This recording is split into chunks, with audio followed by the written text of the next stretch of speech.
बिस्मिल्लाहिर्रहमानिर्रहीम। आज तक के मुअज़्ज़ज़ नाज़रीन अस्सलाम वालेकुम। अब किस्त 198 मुलाहिज़ा फरमाएं।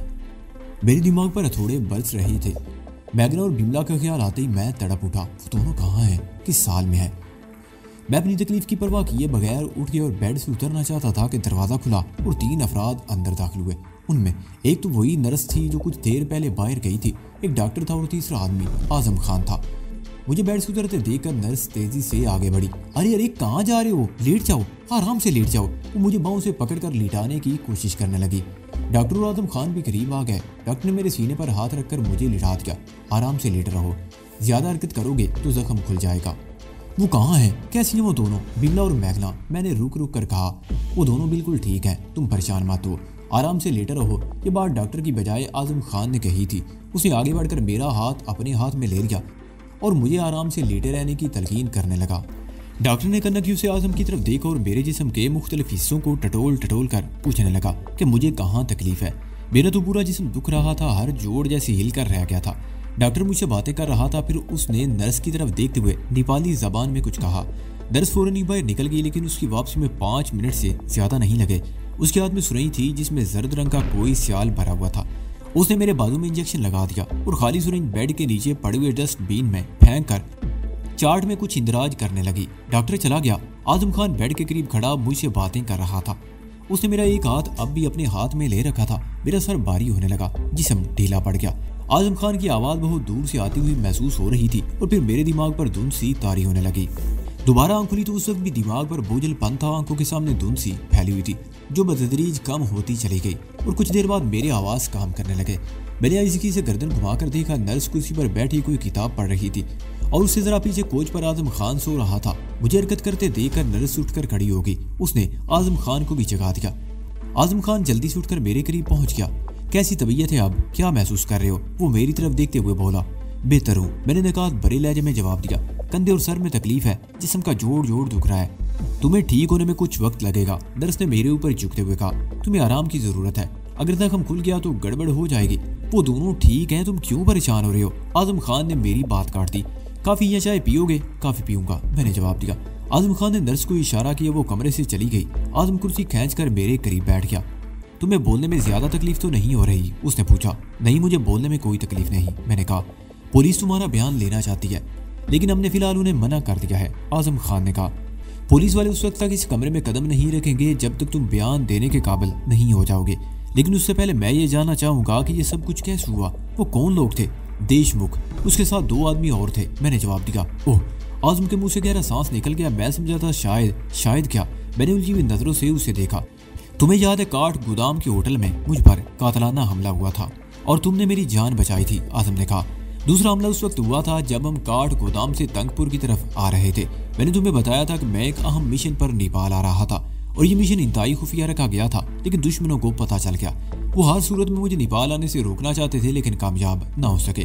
परिंद्रा भी नेपाल की खुफिया पुलिस में इंस्पेक्टर है। ये मुझे लेने ही तेल पानी नामी उस सरहदी कस्बे में पहुंचा हुआ था। मेरा ख्याल था कि हम पर रास्ते में फिर कोई हमला होगा, लेकिन हम खैरियत से थानकोट पहुंच गए। वो चंद लम्हों को खामोश हुआ, फिर बात जारी रखते हुए कहने लगा। हम सुबह 5 बजे नारायण चौक डिस्ट्रिक्ट में पुलिस हेडक्वार्टर में एक खुफिया मीटिंग में थे कि बरिंद्रा की दोस्त मैगना के बंगले पर हमले की इतला मिली। हम तो यही समझे थे कि हमारे दुश्मनों को किसी तरह पता चल गया है कि मैं इस बंगले में मौजूद हूँ। हो सकता है उनके किसी मुखबर ने हमें बंगले में दाखिल होते तो देखा हो, लेकिन मुझे और बरिंद्रा को वहां से निकलते हुए नहीं देखा।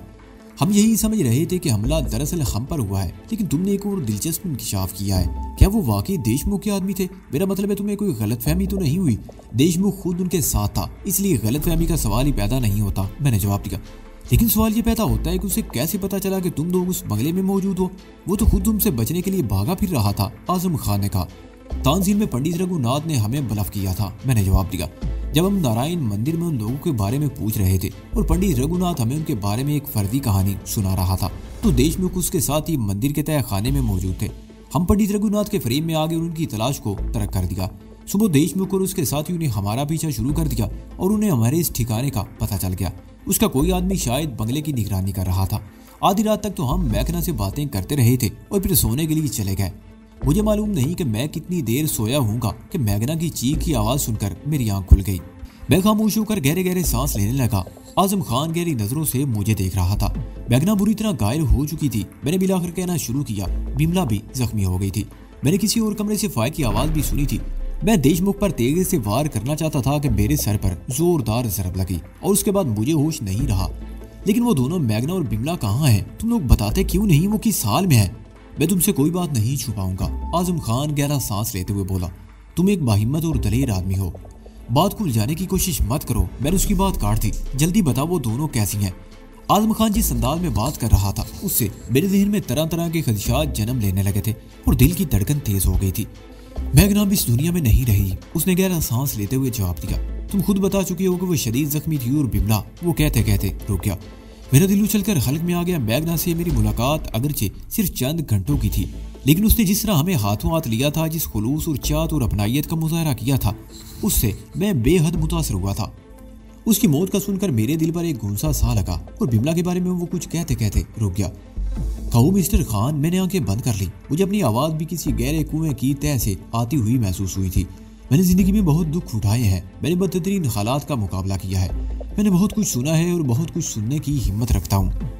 बिमला शदीद जख्मी है और उसकी हालत तशवीशनाक है, आजम खान ने जवाब दिया। मेरे दांत भींच किए, सर में एक बार फिर धमाके होने लगे। मेरी मुठ्ठियां भी भींची हुई थी। आजम खान आगे झुककर मेरा हाथ अपने हाथ में ले लिया। हौसला रखो दोस्त, वो बोला। डॉक्टर के कहने के मुताबिक बिमला के लिए अगले 24 घंटे बहुत अहम है। अगर उसने ये 24 घंटे गुजार लिए तो उसकी जिंदगी को कोई खतरा नहीं होगा। खुदा से दुआ करो, दिल से मांगी हुई दुआ जरूर पूरी होती है। मैं आंखें खोलकर उसकी तरफ देखने लगा। एक बात और, वो मेरे चेहरे पर नजरें जमाते हुए बोला। बिमला तुम्हें हिम्मत सिंह कहकर पुकारती है, लेकिन मैं तुम्हें किस नाम से पुकारूं? क्या मतलब? मैं उछल पड़ा। सनसनी की एक लहर मेरे पूरे जिस्म में दौड़ गई थी। डॉक्टर प्रभाकर ने तुम्हें चेक करने के लिए तुम्हारे कपड़े उतार दिए थे, उसने मुस्कुराते हुए कहा। यह बात सिर्फ डॉक्टर प्रभाकर, परिंद्रा और मुझे मालूम है कि तुम मुसलमान हो। और उसी लम्हे दरवाजा खुला और नर्स ट्रे उठाए अंदर दाखिल हुई। आजम खान ने फौरन ही बात बदल दी। इस मौजू पर बाद में बात करेंगे, वो कह रहा था। हाँ, तो मैं तुम्हें बता रहा था कि परिंद्रा को जैसी मुकामी पुलिस स्टेशन की तरफ से इतला मिली, हम हेडक्वार्टर से भाग खड़े हुए। वो खामोश होकर नर्स की तरफ देखने लगा जिसने ट्रे मेज पर रख दी थी और बेड के पाइती की तरफ पहुंचकर वो चरखी घुमाने लगी जिससे बेड का सराहने वाला हिस्सा ऊपर उठ रहा था। मैंने हाथ के इशारे से उसे बेड को मजीद ऊपर उठाने से रोक दिया। नर्स ने मेरे करीब आकर तकिया मेरे पीछे दुरुस्त करके रख दिया। वो ट्रॉली टेबल खींच कर बेड की तरफ कर दी। ट्रॉली का टेबल वाला हिस्सा बेड के ऊपर मेरे सीने के बराबर आ गया। नर्स ने काफी का एक कप उठाकर मेरे सामने रख दिया, दूसरा आजम खान को थमा दिया। मैं अपने हाथ से आपको काफी पिला दूं? वो मेरे ऊपर झुकते हुए बोली। नहीं, मैं खुद पी लूंगा, मैंने जवाब दिया। नर्स तीसरा कप लेकर कुर्सी पर बैठ गई। देशमुख ने मेरे बाएं कंधे पर दांत गाड़ दिए थे और शायद वहां से बोटी नोच ली थी। मेरे कंधे, गर्दन और बाएं बाजू में तकलीफ थी। ये बाजू तो तख्ते की तरह अकड़ा हुआ था, दायां बाजू अलबत्ता ठीक था। मैंने कप उठाकर एक दो घूंट भरे। गर्म काफी से मुझे खासा सुकून मिला। आजम खान भी काफी की चुस्कियां लेते हुए बता रहा था। मुकामी पुलिस को मैगना के किसी पड़ोसी ने फोन पर फायरिंग और चीखों के सुने जाने की इतला दी थी। वो कह रहा था पुलिस पहुंची तो 2 आदमी वहां से फरार हो गए। अलबत्ता उनका एक साथी जख्मी हालत में पकड़ा गया, उसे गोली लगी थी। पिछले कमरे में मैगना के मुलाजिम की लाश भी मिली, उसे गोली मारकर हलाक किया गया था। मैगना, बिमला और तुम्हें फौरी तौर पर हॉस्पिटल पहुंचा दिया गया। मैगना शदीद जख्मी थी और बहुत ज्यादा खून बह जाने की वजह से उसने रास्ते ही में दम तोड़ दिया था। पुलिस अभी तक ये फैसला नहीं कर पाई कि ये डकैती की वारदात थी या कोई और मामला था। परिंद्रा की वजह से पुलिस वाले मैगना को भी अच्छी तरह जानते हैं। उन्हें चंद ऐसे दौलतमंदों पर शुबा है जो मादी में उसे परेशान करते रहे हैं, लेकिन अभी तक उनके खिलाफ कोई कार्रवाई नहीं की गई। हम पुलिस को नहीं बताना चाहते कि यह हमला मुझ पर या परिंद्रा पर किया गया होगा। क्या उस आदमी ने कुछ नहीं बताया जिसे जख्मी हालत में गिरफ्तार किया गया था? मैंने उसके खामोश होने पर पूछा। वो भी हॉस्पिटल पहुंचने के थोड़ी देर बाद खत्म हो गया था, आजम खान ने जवाब दिया। उसकी जेब से ऐसी कोई चीज नहीं मिली जिससे उसकी शिनाख्त हो सकती, लिहाजा ये मामला उलझा ही रहा। लेकिन अब तुम्हारी बातों से कुछ वजाहत हो गई है और मेरा ख्याल है कि वो लंबा तिरंगा आदमी जिसने मैगना पर खंजर से वार किए थे रवि था। मैंने उसके खामोश होने पर कहा। देशमुख ने बताया था कि वो मुझे तान सीन ही में खत्म करने का इरादा रखता था, लेकिन रवि ने उसे कोई कार्रवाई करने से मना कर दिया क्योंकि उसके ख्याल में काठमांडू में कोई कार्रवाई करना ज्यादा आसान होता और यहाँ पहला मौका मिलते ही वो अपनी कार्रवाई कर गुजरे। मुझे मैगना की मौत का बहुत अफसोस है। वो बेचारी हमारी वजह से मारी गई, ना हम उसके बंगले पर आते और ना ही मौत का एक दिन मुकर्रर है। आजम खान ने मेरी बात काट दी। बहरहाल तुम्हारी बातों से एक बात वादे हो गई है कि हमलावर कौन थे और हमले का मकसद क्या था। इससे पुलिस को अपनी कार्रवाई में आसानी होगी। बरिंद्रा का क्या हाल है? मैंने पूछा। वो नहायत अपसेट है, आजम खान ने जवाब दिया। मैग्ना की मौत ने उसे गहरा दुख पहुंचाया है। उसे इस बात का भी सदमा है कि उसके मेहमान भी हमला आवरों की कार्रवाई से महफूज नहीं रहे। उसे इस बात का भी सदमा है कि उसके मेहमान भी हमलावरों की कार्रवाई से महफूज नहीं रहे। ये नेपाली बड़े मेहमान नवाज लोग हैं। मेहमानों को भगवान का अवतार समझते हैं। उनकी इज्जत व आबरू और जानो माल की हिफाजत को अपना मजहबी फरीजा समझते हैं। मेहमानों की तौहीन तो बर्दाश्त कर ही नहीं सकते और यहाँ तो मामला तौहीन से बहुत आगे निकल गया है। उसने कसम खाई है कि जब तक हमलावरों को तलाश करके मौत के घाट नहीं उतार देगा चैन से नहीं बैठेगा। और तुम्हारे बयान के बाद उसे हमलावरों की तलाश में ज्यादा भाग दौड़ नहीं करनी पड़ेगी।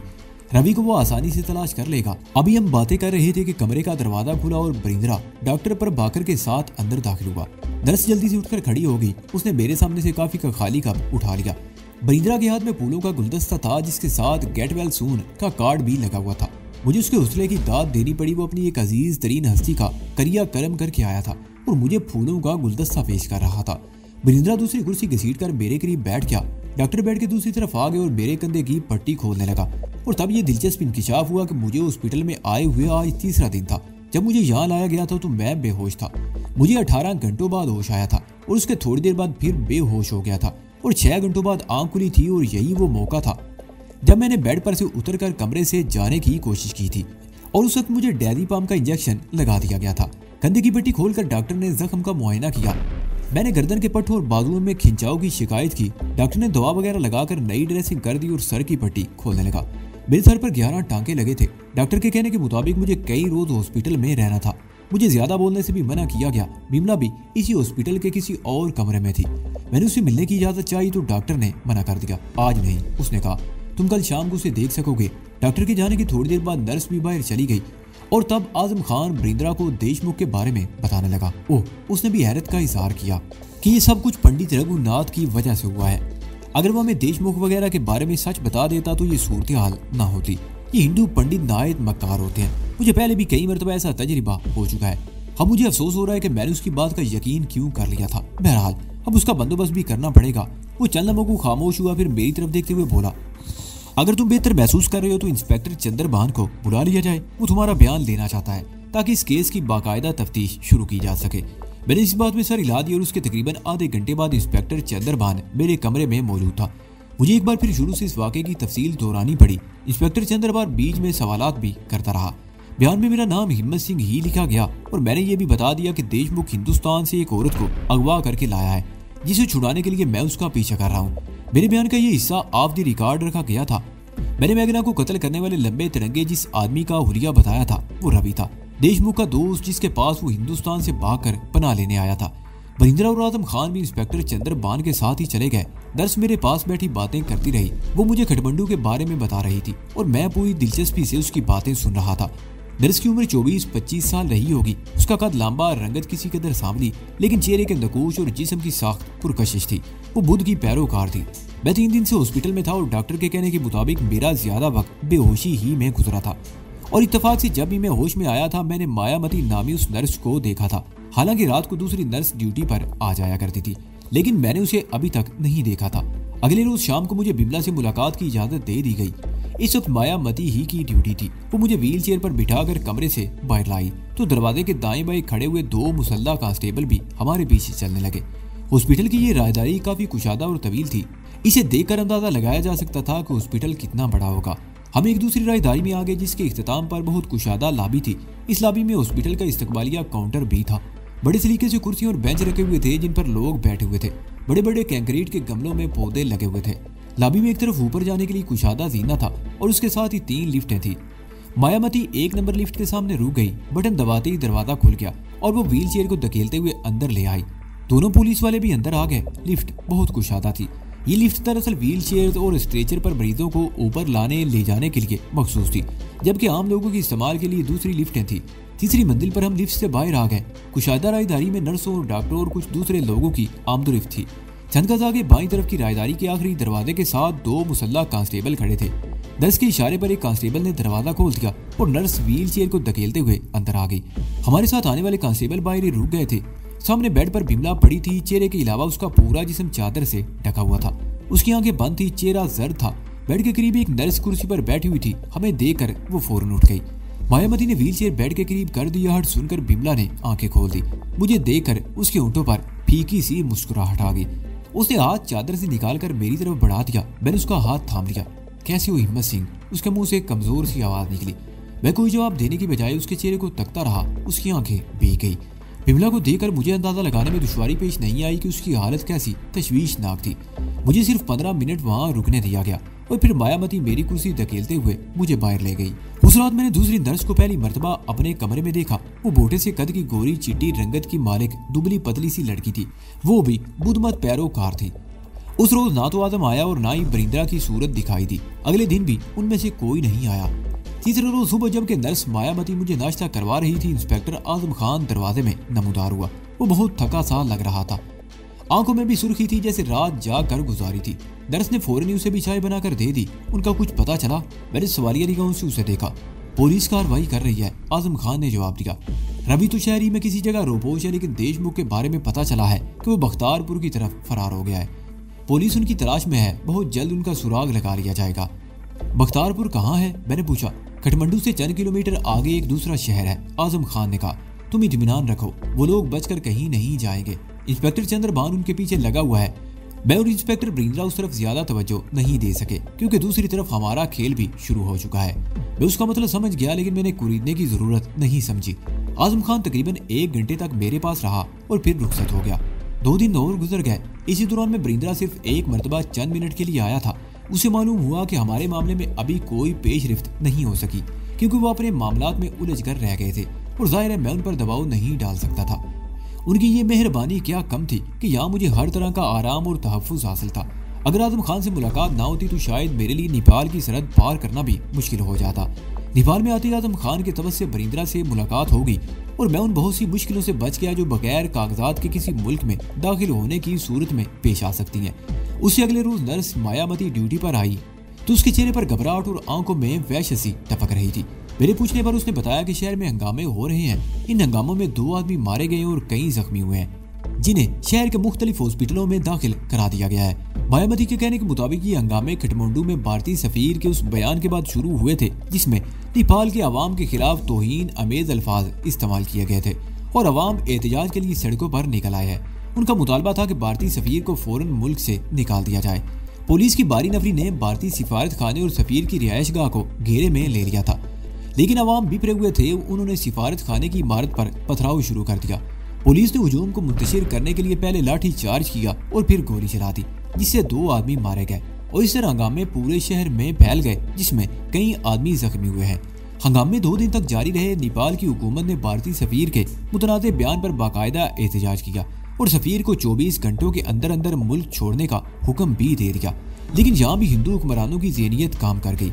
सारा इल्जाम प्रेस पर थोप दिया गया। भारतीय सफीर के बयान को गलत रंग में और तोड़ मरोड़ कर पेश किया गया था, लेकिन सफीर या भारतीय हुकूमत की तरफ से ना तो मादरत की गई और ना ही भारतीय सफीर को वापस बुलाया गया। इन 2 दिनों में बरिंद्रा या आजम खान से मेरी मुलाकात नहीं हो सकी। वो अपने मामलात में उलझे हुए थे और इसी दौरान में हॉस्पिटल नहीं आए थे। 1 हफ्ता और गुजर गया। मेरे जख्म मंदी हो रहे थे, लेकिन बिमला की हालत बदसूर तशवीशनाक थी। मैं दिन में कम अज कम 1 मरतबा बिमला से मिलने के लिए उसके कमरे में चला जाता। उसकी हालत देखकर मुझे रोना आता था। उसके जख्म में पुस पड़ गया था। डॉक्टर अगरचे मुझे तसलियां दे रहा था, लेकिन मैं मुतमईन नहीं था। लेकिन जाहिर है मैं कुछ कर भी नहीं सकता था। 3 दिन मजीद गुजर गए। मेरी हालत काफी बेहतर थी। कद्दे का जख्म ठीक हो चुका था और पट्टी खोल दी गई थी। अलबत्ता सर के जख्म में थोड़ी बहुत तकलीफ थी। डॉक्टर के कहने के मुताबिक अब मुझे हॉस्पिटल में रहने की जरूरत नहीं थी। डॉक्टर की इतला मेरे लिए खासी तशवीशनाक थी कि मुझे हॉस्पिटल से डिस्चार्ज किया जा रहा था। बरिंद्रा और आजम खान का 3 दिन से कुछ पता नहीं था और मैं सोच रहा था कि हॉस्पिटल से निकलने के बाद कहाँ जाऊंगा और बिमला का क्या होगा। मैं पूरा दिन इस परेशानी में मुब्तला रहा और फिर उसी शाम आजम खान और बरिंद्रा भी आ गए। मैंने उन्हें बताया कि डॉक्टर मुझे डिस्चार्ज कर रहा है, तो बरिंद्रा ने कहा, मेरे ख्याल में अब तुम्हें हॉस्पिटल में पड़े रहने की जरूरत तो नहीं है, आराम तो तुम घर पर भी कर सकते हो। डॉक्टर की तरफ से मुझे इतला मिल गई थी, इसलिए तो मैं आया हूँ कि तुम्हें घर भेजने का बंदोबस्त किया जा सके। क्या उसी बंगले में? नहीं, अब वो जगह तुम्हारे लिए मुनासिब नहीं है। बरिंद्रा ने मेरी बात काट दी। तुम्हारे लिए दूसरी जगह का बंदोबस्त किया गया है, वहाँ तुम किसी मुदाखलत के बगैर आराम भी कर सकोगे और आज़ादी से थोड़ा बहुत घूम फिर भी सकोगे। और बिमला का क्या होगा? मैंने सवालिया निगाहों से उसे देखा। इसके लिए तुम्हें परेशान होने की जरूरत नहीं, बरिंद्रा ने जवाब दिया। वो भी चंद रोज हॉस्पिटल में रहेगी और फिर उसे भी तुम्हारे पास भेज दिया जाएगा। और उनका कुछ पता चला? मैंने पूछा। मुझे अफसोस है कि हम अपनी दाखिली मसरूफियात की वजह से उस तरफ तवज्जो नहीं दे सके, लेकिन मुझे उम्मीद है कि अब चंद रोज में उनका भी सुराग लगा लिया जाएगा। बरिंद्रा ने कहा, मेरे आदमी आज रात किसी वक्त तुम्हें यहाँ से ले जाएंगे। वहाँ तुम्हें कोई तकलीफ नहीं होगी, तुम्हारा हर तरह से ख्याल रखा जाएगा। वो दोनों तकरीबन आधे घंटे तक मेरे पास बैठे रहे और फिर हाथ मिलाकर रुखसत हो गए। रात 11 बजे के करीब एक पिस्ता कामत आदमी कांस्टेबल के साथ कमरे में दाखिल हुआ। उसने जोगिंदर के नाम से अपना तारुफ कराते हुए एक थैला मेरी तरफ बढ़ा दिया। बाथरूम में जाकर कपड़े बदल लो, हम थोड़ी देर में यहाँ से रवाना हो जाएंगे। मैं कुछ कहे बगैर थैला लेकर मुलिका बाथरूम में घुस गया। थैले में तंग पाजामे का सफ़ेद पाजामा, खद्दर का सफ़ेद कुर्ता और काला हाफ कोट था। मैंने हॉस्पिटल के कपड़े उतारकर खूंटी पर टांग दिए और ये कपड़े पहनकर बाहर आ गया। जोगिंदर के पास प्लास्टिक के एक थैले में हवाई चप्पल भी थे जो उसने मेरे सामने रख दिए। मैंने हॉस्पिटल से रुखसत होने से पहले बिमला से मिलने की ख्वाहिश की तो उन्होंने कोई एतराज़ नहीं किया। हम लिफ्ट के जरिए तीसरी मंजिल पर आ गए। बिमला जाग रही थी, नर्स कुर्सी पर बैठी उससे बातें कर रही थी। मैं 10 मिनट से ज्यादा वहां नहीं रुका। बिमला का हाथ पकड़कर उसे तसल्ली देता रहा और फिर जोगिंदर के साथ कमरे से बाहर आ गया। बहुत बड़ा हाल था। आमतौर लिफ्ट के लिए 2 बड़े गेट थे, लेकिन जोगिंदर किसी गेट की तरफ जाने की बजाय राहदारियों में घूमते हुए हॉस्पिटल की पिछली तरफ आ गया। वो दोनों कांस्टेबल भी हमारे साथ थे जो हर वक्त मेरे कमरे के दरवाजे पर मौजूद रहते थे।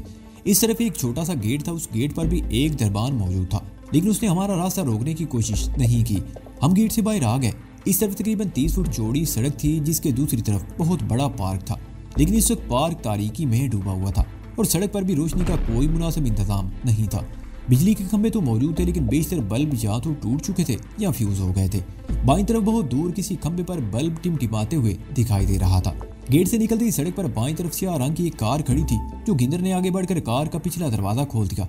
मेरे बैठने के बाद उसने पुलिस वालों को वापस जाने का इशारा किया और खुद भी मेरे साथ बैठ गया। ड्राइविंग सीट पर एक आदमी पहले ही मौजूद था। हमारे बैठते उसने इंजन स्टार्ट कर दिया और गाड़ी हरकत में आ गई। ना तो ड्राइवर ने जोगिंदर से कुछ पूछा और ना ही जोगिंदर ने ड्राइवर को कुछ बताने की जरूरत महसूस की। ड्राइवर जानता था उसे कहाँ जाना है। गाड़ी 2-3 सड़कों पर घूमने के बाद पेकाली बैरू मंदिर के करीब से गुजरकर तरीपोर और टैगोर डिस्ट्रिक्ट को मिलाने वाली मेन रोड पर निकल आई। मेरे साथ बैठा हुआ जोगिंदर मुझे बताता जा रहा था कि हम किन किन इलाकों से गुजर रहे हैं। वो सड़कों रास्तों में पड़ने वाली बड़ी बड़ी इमारतों के बारे में मेरी मालूमात में इजाफा कर रहा था। दरियाए बागमती पार करके हम ललितपुर के इलाके में दाखिल हो गए। ये कुशादा सड़क चौक से होती हुई सीधी कदीम शाही महल और दरबार स्क्वायर की तरफ चली जाती थी। अगर ये रात के 12 बजने वाले थे, मगर इस इलाके में खासी रौनक थी। लगता था अभी शाम उतरी हो। तमाम रेस्टोरेंट्स और खाने पीने की दुकानें खुली हुई थी। हमारी कार दरबार स्क्वायर से गुजरकर महात्मा बुद्ध इबादत गाह की तरफ निकल गई और उसे तकरीबन 20 मील आगे रिंग रोड के करीब एक बंगले के सामने रुक गई। ड्राइवर को सिर्फ एक मरतबा हारन बजाने की जरूरत पेश आई। गेट खुल गया और वो कार को अंदर लेता चला गया। ये बंगला ज्यादा बड़ा नहीं था। यहाँ एक अधेड़ उम्र आदमी पहले से मौजूद था। जोगिंदर ने सिंघा नामी उस शख्स को मेरे बारे में हदायत दी और फिर मेरी तरफ देखते हुए बोला, सिंघा आपका खादिम है, इस चीज की जरूरत हो बिला तकल्लुफ इससे कह दें। शुक्रिया, मैंने कहा। फिलहाल तो मैं काफी की तलब महसूस कर रहा हूँ। जोगिंदर ने सिंघा की तरफ रुख करके मेरे लिए एक कप काफी बनाने को कहा और फिर मुझे इशारा करते हुए बोला, आइए मैं आपको कमरा दिखा दूँ। मैं उसके साथ चल पड़ा। इस बंगले में 3 बेडरूम्स थे। हर बेडरूम जरूरी फर्नीचर से आरास्ता था। वो मुझे उस बेडरूम में ले आया जो दूसरे कमरों से कदरे बड़ा था और इसमें डबल बेड बिछा हुआ था। एक कुर्सी पर अपना बैग और कुर्सी के नीचे अपने जोगर्द और बिमला के सैंडल देखकर मैं चौंके बगैर ना रह सका। हमारा ये सामान पहले ही यहाँ पहुंचा दिया गया था और ये पहले ही से तय था कि हॉस्पिटल से फारिग होकर हमें यहीं लाया जाएगा और इसलिए हमारे लिए डबल बेड वाले कमरे का इंतखाब किया गया था। लेकिन फिलहाल मैं अकेला ही यहाँ आया था। हम दोबारा लाउंज में आ गए। ठीक है सर, जोगिंदर मेरी तरफ देखते हुए बोला, आप काफी पीकर आराम कीजिए, मैं चलता हूँ। और ये, उसने जेब से कागज का एक लिफाफा निकालकर मेरी तरफ बढ़ा दिया। ये वो अद्वियात हैं जो आपको हॉस्पिटल में इस्तेमाल कराई जा रही थी, आप इनका इस्तेमाल जारी रखिए। मैंने लिफाफा उससे ले लिया। जोगिंदर ने मुझसे हाथ नहीं मिलाया। वो सलाम करके रुखसत हो गया और ठीक उसी वक्त सिंघा किचन से बरामद हुआ। उसे काफी का कप सेंटर टेबल पर रख दिया और तेजी से बाहर निकल गया। जोगिंदर की गाड़ी जैसे बाहर निकली वो गेट बंद करके अंदर आ गया। मैं कमरे में खड़ा इधर उधर देखता रहा। फर्श पर सिंथेटिक कालीन बिछा हुआ था, फर्नीचर भी मुनासिब था। एक तरफ छोटी मेज पर टेलीफोन रखा हुआ था। मैं सोफे पर बैठ गया और कप उठाकर हल्की हल्की चुस्कियां लेते हुए सूरत-ए-हाल का जायजा लेने लगा। मेरे लिए सूरत-ए-हाल नहायत संगीन थी। मैं खुद जख्मी था और बिमला हॉस्पिटल में पड़ी थी, जिसके बारे में मुझे ज्यादा तशवीश थी। हम शुबा को देशमुख के चुंगल से छुड़ाने के लिए उसका ताकुब करते हुए यहाँ तक आए थे और हमारे आते ही 2 बेगुनाह मारे गए थे। शायद मेरा साया ही मनूस था। जहाँ जाता था कत्लो गारत का बाजार गर्म हो जाता था। यहाँ आने के बाद पहले ही दिन 2 कत्ल हो गए थे और अब आगे पता नहीं क्या होने वाला था। यहाँ अगरचे मुझे आजम खान और बरिंद्रा जैसे बासर पुलिस ऑफिसरों की हिमायत हासिल थी, लेकिन मैं अपने आप को बेबस महसूस कर रहा था। मैं इस तरह हाथ पर हाथ धरे बैठे रहने का आदी नहीं था, लेकिन मजबूरी ये थी कि मैं खुद भी जख्मी था और बिमला भी। बरिंद्रा और आजम खान अपने मसाइल में उलझे हुए थे। वो लोग अभी तक देशमुख और रवि का सुराग नहीं लगा सके थे। 10-12 रोज हो चुके थे और मैं शुभा के बारे में सोच रहा था। पता नहीं उसका क्या असर हुआ होगा। मैं तकरीबन 1 घंटे तक लाउंज में बैठा इन्हीं सोचों में गलता रहा। मैंने 1-2 मरतबा नोट किया था कि सिंगा एक तरफ कालीन पर बैठा बार बार मेरी तरफ देख रहा था। मुझे अचानक ख्याल आ गया वो मेरी ही वजह से यहाँ बैठा हुआ है। मैंने दीवार पर लगी हुई घड़ी की तरफ देखा और फिर उठकर कमरे में आ गया। सिंगा भी मेरे पीछे ही आया था। मेरी वजह से तुम भी जाग रहे हो, मैंने उसकी तरफ देखते हुए कहा। मुझे तो नींद नहीं आ रही, तुम जाकर सो जाओ। सिंगा कुछ कहे बगैर बेड के करीब सामने वाली दीवार के करीब रुक गया। उस दीवार में 3 मुरब्बा फुट की एक अलमारी बनी हुई थी जिसके पट बंद थे। उसने अलमारी के दाईं तरफ वाले पैनल पर लगा हुआ सफेद रंग का एक बटन दबा दिया।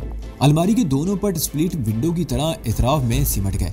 अंदर एक टीवी रखा हुआ था, उसके नीचे एक खाने में कई वीडियो केसेट भी रखे हुए थे। सिंगा ने टीवी साइड में रखा हुआ रिमोट कंट्रोल उठाकर मेरे हाथ में दे दिया। नींद नहीं आ रही तो टीवी से दिल बहलाइए। इस वक्त चैनल नंबर 7 पर बड़े अच्छे प्रोग्राम होते हैं। अगर इस दौरान में किसी चीज़ की ज़रूरत महसूस करें तो मुझे आवाज़ देकर बुला लें। नहीं, मुझे किसी चीज़ की ज़रूरत नहीं पड़ेगी, तुम जाकर सो जाओ, मैंने कहा। सिंगा के जाने के बाद मैं उस कमरे का जायजा लेने लगा। दाईं तरफ ड्रेसिंग टेबल थी जिस पर रखी हुई चीज़ों को देखकर अंदाजा होता था कि यहाँ किसी औरत की आमदोरफ्त भी रहती है। बैगरा ने बताया कि बरिंद्रा शादीशुदा है, उसकी बीवी एक अलग मकान में रहती है।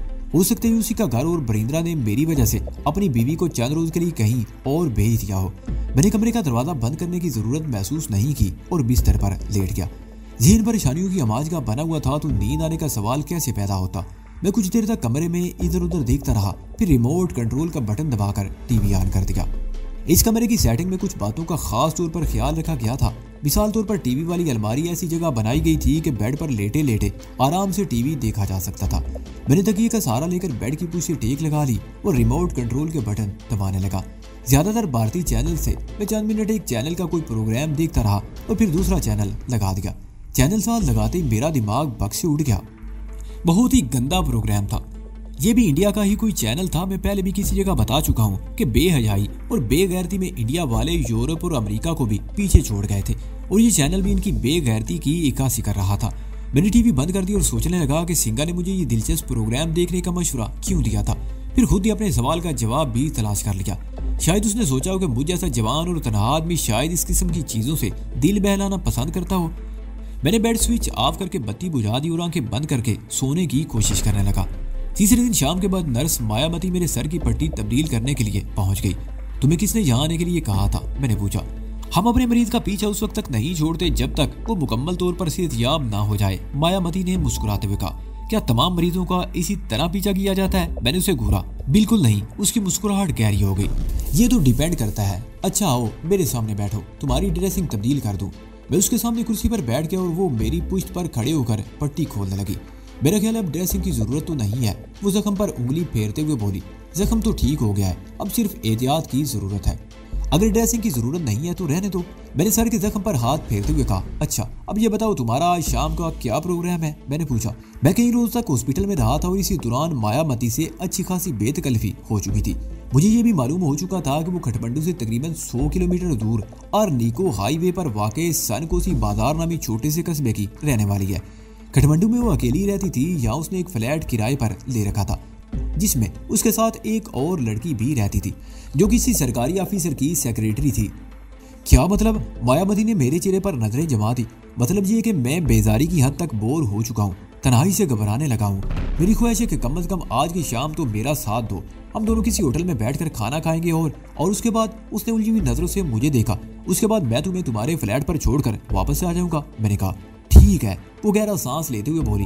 अगर मेरी वजह से तुम्हें कोई खुशी मिलती है तो मुझे क्या एतराज हो सकता है, लेकिन पहले मुझे अपने फ्लैट पर जाना पड़ेगा। क्यों, मैंने सवालिया निगाहों से उसे देखा।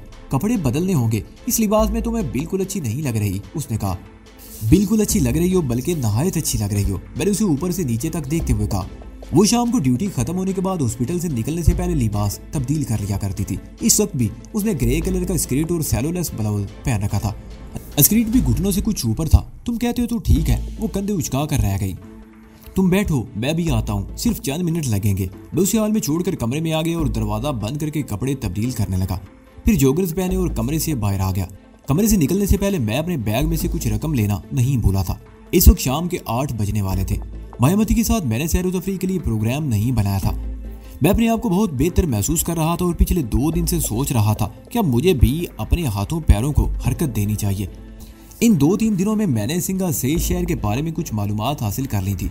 एक मरतबा तो मैंने ये भी सोचा था कि सिंगा को साथ लेकर शहर निकल चलूं, लेकिन सिंगा की बातों से मैंने अंदाजा लगा लिया कि वो मेरे साथ जाने को तैयार नहीं होगा। इत्तेफाक से मायावती आ गई। इसे डॉक्टर प्रभाकर ने मेरी ड्रेसिंग तब्दील करने के लिए भेजा था। तो डॉक्टर प्रभाकर को वृंदा की तरफ से हदायत मिली थी कि वो मेरा ख्याल रखे। मैंने मायावती को देकर ही बाहर जाने का प्रोग्राम बनाया था और मायावती थोड़ी सी हिचकिचाहट के बाद तैयार हो गई थी। हम बगले से निकलकर कुछ दूर तक पैदल चलते रहे। फिर मैंने एक साइकिल रिक्शा रोक लिया। यूं तो 1-2 खाली टैक्सियां भी हमारे करीब से गुजरी थी, लेकिन मैंने साइकिल रिक्शा को तरजीह दी थी। इस तरह मैं शहर के रास्तों से अच्छी तरह वाकिफ हो सकता था। रिक्शा बड़ी खूबसूरती से सजाया गया था। ऊपर मेहराब की तरह खूबसूरत छत बनी हुई थी। ये छत महज रिक्शा की सजावट के लिए थी, क्योंकि इससे ना तो धूप से बचा जा सकता था और ना ही बारिश से। रिक्शा की सीट ज्यादा कुशादा नहीं थी। हम एक दूसरे के साथ बिल्कुल जुड़कर बैठे हुए थे और मैंने महसूस किया था कि मायावती कुछ जानबूझकर भी अपना बोझ मेरे ऊपर डाल रही थी। मैंने अपने आप को किनारे की तरफ दबाते हुए मायावती की तरफ देखा तो उसके होंठों पर खफीफ सी मुस्कुराहट आ गई।